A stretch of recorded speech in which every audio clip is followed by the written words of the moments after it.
বাঙালি বাংলা জাতি কিন্তু অনেক অনেক সুপ্রাচীন একটা ঐতিহ্য রয়েছে, গৌরব রয়েছে, গৌরবশালী এই জাতি।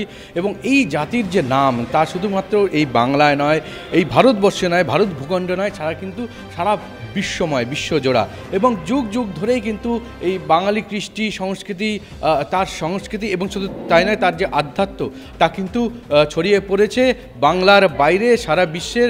এবং বর্তমানে কিন্তু অনেক প্রশ্ন উঠছে যে বাঙালির যে সংস্কৃতি বা বাঙালির যে গৌরব, বাঙালি কি সেটা ভুলতে বসেছে? এটা নিয়ে অনেক সময় প্রশ্ন আসছে, উঠছে।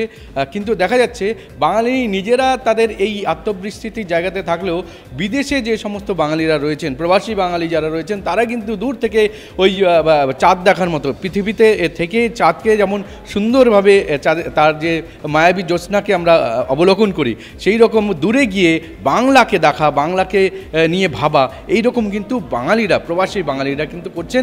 এবং তার মধ্যে যিনি অন্যতম, অনেকেই তাকে চেনেন, আমরা আজকে JW ম্যারিয়েটে আছি, তার ব্যস্ততম সময়ের মধ্যে আমরা তাকে পেয়েছি। বিশিষ্ট স্কলার বলবো, লেখক বলবো, শিক্ষাবিদ, তিনি কিন্তু আমাদের সঙ্গে রয়েছেন, কাঞ্চন ব্যানার্জি। তাকে পেয়েছি, অনেক অনেক স্বাগত আপনাকে। হ্যাঁ, বলুন কেমন আছেন? ভালো আছি। আজকে কালকে তো এসছি ভোরবেলা 3টের সময়, তারপরে তখন থেকেই দৌড়াদৌড়ি চলছে বিভিন্ন প্রোগ্রামের ব্যাপারে। আজকে এখানে সাংবাদিক সম্মেলনে আসতে পেরে ভালো লাগছে, সবার সঙ্গে দেখা হয়ে, বিশেষ করে সাংবাদিক বন্ধুদের যারা আমাদের সঙ্গে ইন্টারাক্ট করেছেন আজকে। তো আপনি কিন্তু মানে বাঙালি, মানে দূরে থেকেও আপনি বাংলাকে নিয়ে ভাবছেন এবং আপনার কিন্তু মাথায় একগুচ্ছ পরিকল্পনা রয়েছে বাংলাকে ঘিরে এবং বাংলার আধ্যাত্মবাদ নিয়ে, মানে আধ্যাত্মবাদ নিয়ে বলা যায়, শুধু বাঙালি এটা বলবো না, তো বাংলা সংস্কৃতিকে নিয়ে। তো কি বলবেন, মানে আজকে আপনি এখানে এসেছেন, এখানে আপনি ফিল্ম ফেস্টিভ্যালের জন্য, এবং তারপরে কিন্তু মহাকুম্ভ, আপনি তো মানে একটা বড় কর্মযজ্ঞকে লিড করছেন, কি বলবেন? হ্যাঁ, তো প্রবাসে থাকার ফলে একটা অন্য রকমের দৃষ্টি আসে দূর থেকে দেশের মাটির প্রতি, দেশের মানুষের প্রতি। সেই তাড়নায়, সেই প্রেরণায় আমরা যা কিছু করার করছি। এবং এই যে আধ্যাত্মিকতার যেটা কথা বললে, বাংলার মাটি ধন্য হয়েছে ঠাকুর পরমহংসদেব, শ্রীচৈতন্য মহাপ্রভু, এবং পরবর্তীকালে অনেক বড় বড় মাপের সাধুপুরুষ যারা জন্মেছেন পশ্চিমবঙ্গে, ওঙ্কারনাথ, লোকনাথ, কত নাম আর বলবো, তারা খ্যাপা। তো এই যে আধ্যাত্মিকতার মাটি, সেই মাটি গেল প্রায় 60 বছরের উপর ধরে আস্তে আস্তে মাটি ক্ষয়ে চলে যাচ্ছিল, এবং সেই আধ্যাত্মিকতাটাকে অনেকখানি প্ল্যান মাফিক নষ্ট করা হয়েছিল, এবং তার ফলে বাঙালি একটা দুর্বলতায় ভুগছে। আমরা চাইছি যে বাঙালির আধ্যাত্মিকতা, সংস্কৃতি, ইতিহাসবোধ, বাণিজ্য এবং বিভিন্ন ক্ষেত্রে, শিক্ষা জগৎ, সব ক্ষেত্রে যেন বাঙালি আবার জাগ্রত হয় এবং বাঙালি যেন আবার এমনভাবে সদর্বে বলতে পারে যে আমি বাঙালি, আমি ভারতীয়, আমি বাঙালি ভারতীয়। এই সদর্পে বলার মতো যাতে একটা অ্যাওয়ারনেস তৈরি হয় আমাদের বাংলা আবারের, সেই একটা প্রকল্প। এবং কুম্ভ হচ্ছে আরও একটু গভীরভাবে, যে কুম্ভ মেলা হতে পারে, স্নান হতে পারে, কিন্তু কুম্ভ যেটা আগে বলছিলাম, কুম্ভ যেখানে হয় সেখানে মানুষের একটা আধ্যাত্মিক জাগরণ তো ঘটেই, সেখানে সমাজের এবং মানুষেরও একটা চেতনার পরিবর্তন হয়। এবং ধর্মের যে সংজ্ঞা, আদি শঙ্করাচার্য যে ধর্মের সংজ্ঞা দিয়েছেন, নিঃশ্রেয়স এবং অভ্যুদয়, এই দুটোই ধর্মের অংশ। একটা হচ্ছে বস্তু জগতের উৎকর্ষতা, আর একটা হচ্ছে আধ্যাত্মিকতার উৎকর্ষতা। তা আমরা চাইছি বাংলায় সত্যিকারের ধর্ম ফিরে আসুক আগে, নট রিলিজিয়ান, নট অন্ধবিশ্বাস। যে ধর্ম পালন করলে ব্যক্তি এবং সমাজের ভালো হয় এবং পৃথিবীর ভালো হয়, যেখানে আমরা বসুধৈব কুটুম্বকম বলতে পারি, সেই রকম একটা পরিবেশ তৈরি হোক। তার জন্যে কুম্ভ একটা বড় ভূমিকা পালন করবে পশ্চিমবঙ্গের আধ্যাত্মিক, সাংস্কৃতিক এবং বাকি যে স্ফেয়ারগুলো আছে সেগুলোতেও একটা উন্নতির একটা ঢেউ নিয়ে আসবে। একদমই। আরেকটা বিষয় যদি আমি বলতে চাই, সেটা হচ্ছে গিয়ে আপনি প্রবাসে রয়েছেন, আমেরিকাতে রয়েছেন, সেইখানে দাঁড়িয়ে আপনি কিন্তু বাঙালি আনা, আমি দেখতে পাচ্ছি একদম পুরো আপনি এবং আপনার পরিবার পুরো বাঙালি আনা। আপনি কিন্তু শিকড়ের যে টান, নারীর যে টান, সেটাকে কিন্তু ভোলেননি। কোথাও গিয়ে এখন বাঙালিদের মধ্যে এমন একটা বিষয় আসছে যে যে মানে ওয়েস্টার্ন কালচার, সেটাকে ইংরেজিতে শেখানো, তার ছেলে মেয়েদের সেরকম একটা আদর্শে মানে ক্রমশ ঢুকিয়ে দেওয়া তাদের মধ্যে, এবং আধ্যাত্ম থেকে অনেকটা দূরে চলে যাওয়া, অনেকটাই দূরে চলে যাওয়া। আপনি কি মানে কি বলবেন? আপনি যেমন এতদিন ওখানে থেকেও বাঙালিকে বলবো, বাংলার কালচারকে বলবো, কৃষ্টিকে ভুলতে পারেননি, শুধু না তাকে কি করে প্রমোট করা যায় আরও বেশি বেশি করে, সেটার একটা চিন্তাভাবনা করছেন, জাগরণের কথা বলছেন, আপনার মুখ দিয়ে আসছে।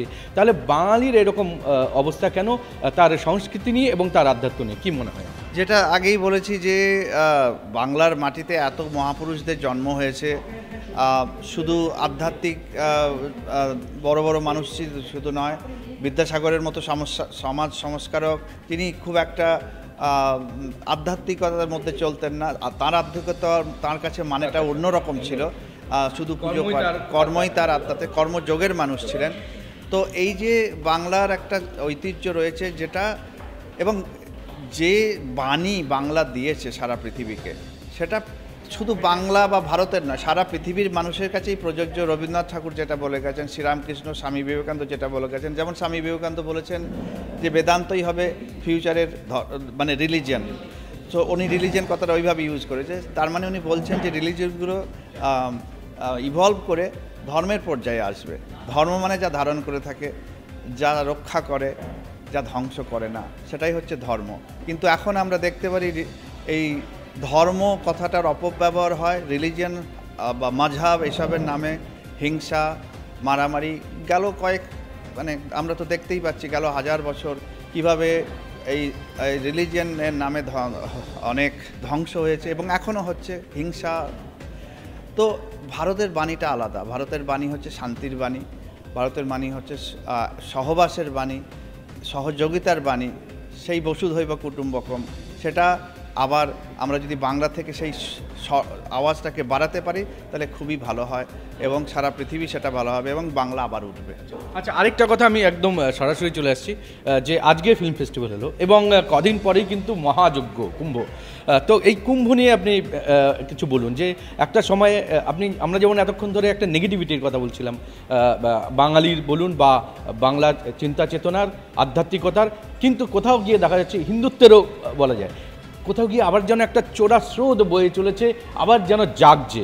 তারই একটা মানে বড় প্রমাণ আমরা যদি বলি, লক্ষ্যকণ্ঠ গীতাপাঠ কিছুদিন আগে হয়েছে, এখানে আমাদের রাম মন্দির উদ্বোধন হলো, যেখানে মানে একদম বাংলার থেকেও মানুষরা জাগছেন, সারা ভারত একটা যেন একটা মুভমেন্ট একটা চলছে। এবং এখন এই কুম্ভ, আপনি কি বলবেন? দেখুন, এটা কুম্ভ আমরা জাস্ট 2 বছর আগে শুরু করেছি নতুন করে, 700 বছরের প্রায় 700 বছরের পর যখন বন্ধ হয়ে গেছিল। তো সেই কুম্ভের তো জোয়ার আমরা শুরু করেছি, এবং আমার যেটুকু বোধ হচ্ছে, অনুভূতি হচ্ছে যে আমরা একটা বড় একটা জাগতিক পরিবর্তন হচ্ছে, একটা যাকে বলে মানে একটা অদেখা অন্তঃসলীলে একটা মুভমেন্ট তৈরি হচ্ছে, যেটা মানুষকে আস্তে আস্তে আবার আধ্যাত্মিকতার দিকে নিয়ে যাচ্ছে। এবং এই যে রাম মন্দির প্রতিষ্ঠা হলো, শ্রীরামচন্দ্র আমাদের পুরুষোত্তম, মর্যাদা পুরুষোত্তম, মানে রোল মডেল যদি আমরা ইংরেজি কথা ইউজ করি, উনি একজন পতি, একজন রাজা, একজন ভাই, এই রকম রোল মডেল মানে হাইয়েস্ট লেভেলের আমরা আর পৃথিবীর আর ইতিহাসের কোথাও পাবো না।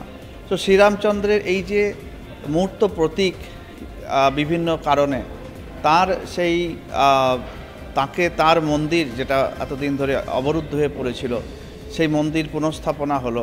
এবং এটা যারা বাস্তুতে বিশ্বাস করেন, বাস্তু হচ্ছে যা একটা স্থানের মাহাত্ম্যকে কমাতে বা বাড়াতে পারে কিছু কিছু কার্যের ফলে। এই শ্রীরাম মন্দির ভারতবর্ষের বাস্তুকে পরিবর্তন করলো, এবং তার সুফল সারা ভারতবর্ষ কেন সারা পৃথিবী পাবে, এটা আমার মনে হয়। এবং আশা করছি শীঘ্রই কাশী বিশ্বনাথ এবং মথুরা, এই কৃষ্ণের জন্মস্থান, এই জায়গাগুলো আবার স্বমহিমায় ফিরে আসে যদি ভারতবর্ষের বাস্তুটাই পরিবর্তন হবে, ভারতবর্ষের শক্তি কেন্দ্রগুলোর পরিবর্তন হবে। এবং যারা আধ্যাত্মিকতা বিশ্বাস করেন তারা জানেন যে এটা হচ্ছে এখন, এবং আমি মনে করি কুম্ভ ঘটনাচক্রে তারই একটা অঙ্গ। একদম ইতিমধ্যেই কিন্তু আমরা দেখতে পাচ্ছি দূর দূরান্ত থেকে কিন্তু মানে যারা পুণ্যার্থী তারা আসছেন, একই সঙ্গে সাধু সন্তরাও কিন্তু এসে উপস্থিত হয়েছেন, সাধু ভান্ডারা এখানে কিন্তু মানে হয়ে গেল। হ্যাঁ, কি বলবেন আপনি, কতটা মানে এই নিয়ে আশাবাদী? এবং আমরা তো গেল বছর প্রায় 11 লক্ষ লোক এসেছিলেন কুম্ভে, এবার মনে হচ্ছে হয়তো 15 লক্ষ লোক হবে। তা আমাদের ওইটাই চিন্তা যে সবাইকে আমরা কীভাবে ভালোভাবে যত্ন এবং সেবা করতে পারবো। আপনাদের সবার সহযোগিতা থাকলে আমরা ভালোভাবে করতে পারবো, এটাই আশা।